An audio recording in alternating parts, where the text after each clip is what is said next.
motivo de inspiração, o rio, eternizado em canção, é hoje um sobrevivente.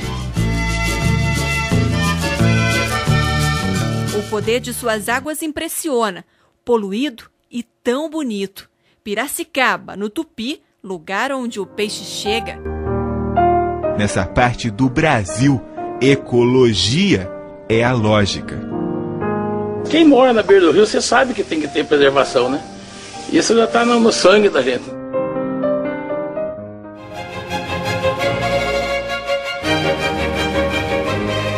Símbolo de uma cultura regional, referência do povo caipira. Simples, ao mesmo tempo moderno. O que a natureza reproduz na imensidão desse rio se espelha também em suas margens.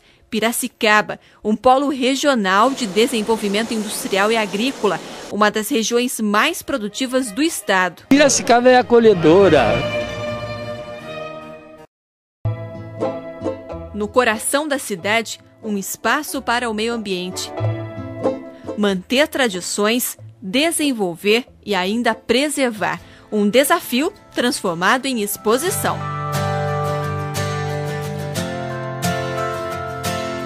E o Cultura e Meio Ambiente não poderia ficar de fora dessa que é a primeira exposição da região.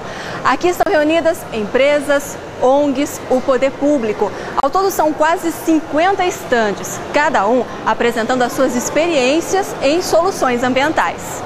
E essas experiências têm que ser divulgadas, têm que ser mostradas, porque elas podem ser copiadas, elas podem ser ampliadas, elas podem ser divulgadas para outras empresas. Eu acho que a preocupação com o meio ambiente é uma preocupação de todos e não é monopólio de poucos. Eu acho que essa região tem um potencial muito grande de ter uma posição de liderança dentro do Estado na questão ambiental por conta das instituições, da sua competência e do que já tem de luta pela causa ambiental.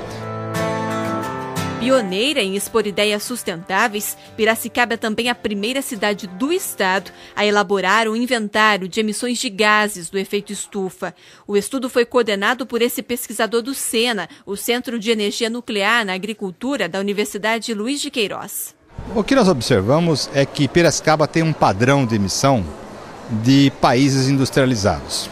A pesquisa, concluída e divulgada nesse ano, avaliou a emissão de gases poluentes entre 2006 e 2009. Feito nos 138 mil hectares do município entre área urbana e rural, o estudo considerou todo tipo de emissão, desde as mais visíveis, geradas no processo industrial, até as mais conhecidas, emitidas na queima de combustíveis. O resultado? Um total de 1.120.000 toneladas de CO2 emitidas por Piracicaba. 62% do total é de poluente gerado pelo setor de energia, e aí estão incluídos veículos, indústrias. Outros 21% das emissões são da agricultura e pecuária, de modo especial a queima da cana-de-açúcar. E 17% são emitidos por resíduos, e aí inclui o que se joga em aterros e nos rios. 28% das emissões é do diesel. A segunda fonte de emissão aqui é o gás natural das indústrias, que equivale a 15% das emissões do município. A gasolina vem aí em terceiro ou quarto lugar, empatado com a pecuária. Por que a gasolina tem um papel secundário? Porque hoje nós temos o etanol, os carros flex. O etanol, quando é feita a combustão no veículo, emite gás, CO2 para a atmosfera. Só que esse CO2 não fica na atmosfera, porque a cana que vem depois dessa colheita atual, ela retira esse CO2 da atmosfera pela fotossíntese. Então, há uma combustão do etanol, mas esse etanol não contribui com o aquecimento global. É neutro. O CO2 captado e o emitido, ele se compensa. Por isso que o etanol não, e agora com os carros flex, né, faz com que a gasolina cada vez mais está perdendo a sua importância na emissão de gases da atmosfera por causa da entrada do etanol. Mas não há um substituto adequado ainda para o diesel. O biodiesel ainda é uma quantidade muito pequena. Então ele não chega a reduzir as emissões do diesel para a introdução do biodiesel. Então, esse é o panorama dos combustíveis fósseis aqui no município. Agora, com causas já conhecidas, a poluição do ar de Piracicaba se torna também o mais importante desafio ambiental para a cidade. Obedecer à legislação estadual e reduzir as emissões até 2020. Será? O grande problema é do diesel. E aí nós temos que investir nos transportes público de massa. Essa é a maior dificuldade. Porque já estamos acostumados com o padrão de cada um ter seu veículo. Passar isso para um transporte de massa precisa ser um transporte de massa de qualidade, e que nós não temos, não é Piracicaba, mas no Brasil, de modo geral. Mas isso depende de investimento, né? Se o Brasil quiser sair da vanguarda de países emissores, que o Brasil é o 5º emissor mundial, ele tem que primeiro reduzir as suas emissões devido ao desmatamento, isso ele está fazendo.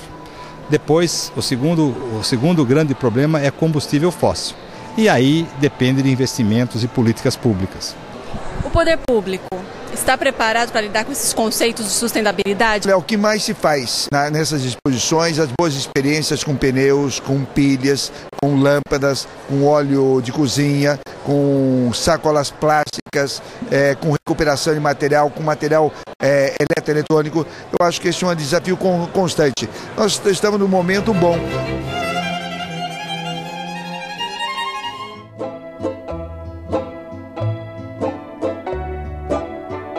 Ideias sustentáveis para um ambiente mais sustentável.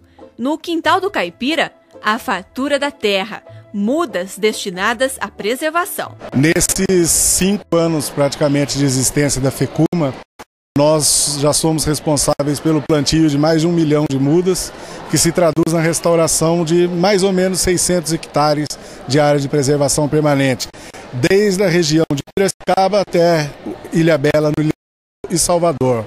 E quem se interessa em cuidar do meio ambiente dá exemplo. Essa maquete representa o que acontece com áreas desmatadas. A gente simula para as crianças qual a importância de uma floresta ciliar. Esse lado está preservado, então temos toda a biodiversidade aqui, e aqui não. Então a gente simula uma chuva, do lado preservado, a velocidade da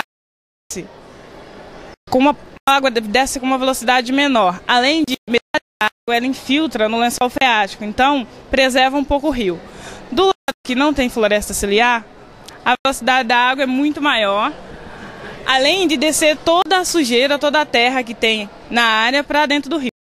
A água que infiltrou aqui, com a ajuda as raízes das árvores funcionam como uns canais para infiltrar na terra. Essa água infiltrada, ela fica infiltrada aqui no lençol freático. Depois a água do lençol freático sai em forma de nascentes. Se a gente não preservar as florestas ciliares, se a gente desmatasse toda a nascente, essa nascente secaria. Então a gente mostra para as crianças a importância das florestas ciliares. E os exemplos ambientais estão por todos os lados. Na ideia de que quase tudo pode ser reaproveitado, as garrafas plásticas se transformam em horta. No compromisso com o mundo, pode acreditar. Alguns já estão com crédito. Dizem que a pessoa, para ficar satisfeita, ela tem que escrever um livro, ter um filho e plantar uma árvore. Na questão da árvore, então, você está tranquilo, né? Já escrevi 3 livros e já plantei mais de 1 milhão delas, então eu estou tranquilo.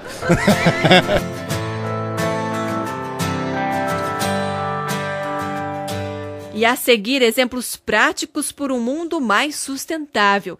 Que tal um forno aquecido com a energia solar? Não sabe o que fazer com os pneus velhos? A sugestão é transformá-los em solado de sapatos. Cultura e Meio Ambiente volta daqui a pouco.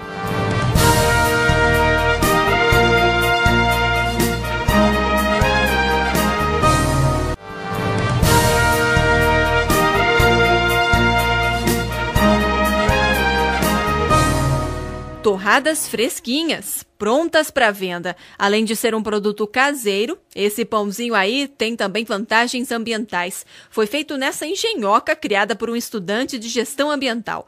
É um forno que usa energia solar para aquecimento. Esse é um equipamento semi-industrial, ele é desenhado e produzido para assar pão em escala comercial. Então ele tem que ser potente o suficiente para dar coloração no pão, para ter aquela característica que a gente está acostumado a ver num pão, né? E a invenção já ganha até o mercado. Chega a ser vendida por pouco mais de R$220. Mas como o conhecimento vale ser compartilhado, nessa exposição em Piracicaba, o forno solar fica assim, à mostra para quem quiser conhecer. A canaleta que você coloca o pão, que ela é negra. Isso. E ainda tem ultrassonografia de árvores. O equipamento transforma em imagens as condições internas dos troncos. É um equipamento, certo, de ultrassom, que na verdade você consegue transferir uma imagem da árvore sadia, de uma árvore viva, para uma imagem de computador. Existe um software nesse computador, um equipamento que é ligado a uns sensores no interior, nesse tronco da árvore, e ele consegue visualizar uma imagem dentro desse tronco sem precisar cortar a árvore. Com esse equipamento fica mais fácil saber as condições das árvores e evitar problemas como esses, tão comuns durante a temporada de chuva. E com esse equipamento você consegue ter essa visão, você consegue ver o tamanho de uma lesão que por fora da árvore você não veria. Isso facilita para, de repente, uma árvore que é frondosa por fora, mas por dentro ela tem uma lesão que venha a decorrer um problema, até de uma queda de uma árvore. Transformar problema em solução é o que todo esse pessoal aí tem em comum. A primeira exposição ambiental de Piracicaba atrai para a cidade boa parte das atenções da região. Durante 3 dias, Piracicaba se torna a capital das soluções ambientais. E no programa dessa semana você conhece as alternativas de como enfrentar os desafios do mundo moderno. Resíduos de construção, um dos maiores problemas do meio ambiente. Onde despejar? O que fazer com todo esse material que aumenta a cada dia com o crescimento do setor de construção civil? As respostas estão em usinas de reciclagem, que transformam o que é lixo em nova matéria-prima.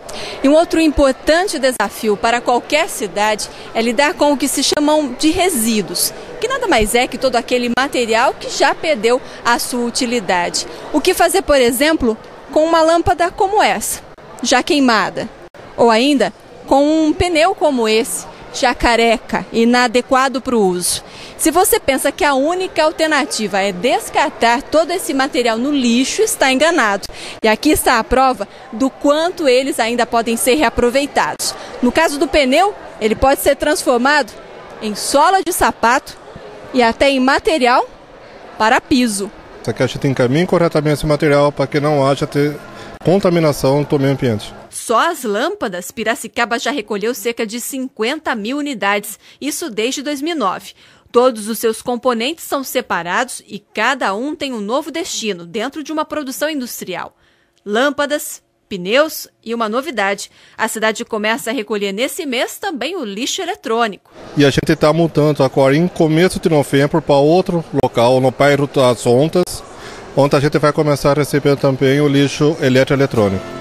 Transformar o lixo em utilidade, buscar soluções, preservar. Um compromisso de todos. E como você viu, é possível sim reaproveitar, reciclar.